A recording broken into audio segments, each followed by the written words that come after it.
KT 황창규 체제 무너지나. KT는 지난해 회장 선출을 위해 4단계의 선출 방식을 마련했습니다. 그런데 이 변경된 방식에 이 현 황창규 회장의 입김이 작용할 수 있다는 의견이 나왔습니다. 취재 기자와 좀 더 이 내용 짚어보겠습니다.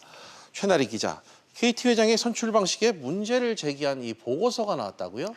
네, 그렇습니다. KT의 전현직 임원들의 비공식 모임으로 알려진 K비즈니스 연구 포럼이 차기 회장 선출 방식의 문제점을 제기했습니다. 예. 지난 1일자로 작성이 된 KT 바로 세우기 제언이라는 바로 이 문서인데요. 현재 그 차기 회장 선출 방식은 물론 경영 시스템에 대한 문제를 포함해서 내용을 구성하고 있습니다. KT 이사회에 비공식적으로 전달이 된 것으로 알려졌습니다. 구체적으로는 내년 2월 임기가 끝나는 황창규 회장이 후임 회장을 선출하는 과정에 영향을 미칠 수 있다는 지적이 담겨 있습니다. 네, 최 기자, 어떤 근거로 이 같은 비판을 하는 거죠?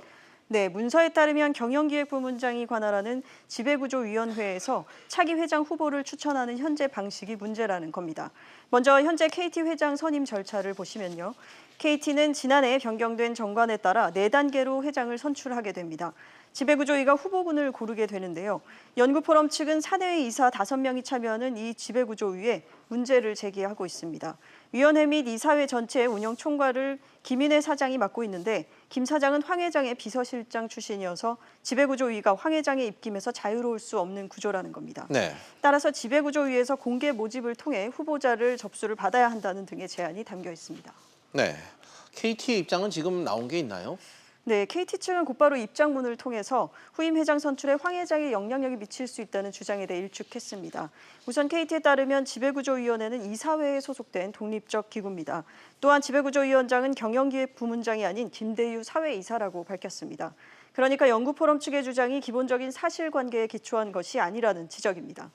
이와 함께 문서의 작성자인 해당 연구포럼이 KT 전현직 임직원들이 참여하고 있다고 주장하고 있지만 명단을 밝히고 있지 않아서 그 실체를 알 수 없다고 말했고요. KT는 또 황창규 회장이 차기 CEO 선임 절차에 일체에 관여하지 않고 있다고 못 박았습니다. 네, KT가 이 회장 선출 과정을 그동안 공정하게 좀 바꿨다 이렇게 주장해 왔는데 이런 논란이 계속해서 나오는 이유가 뭡니까?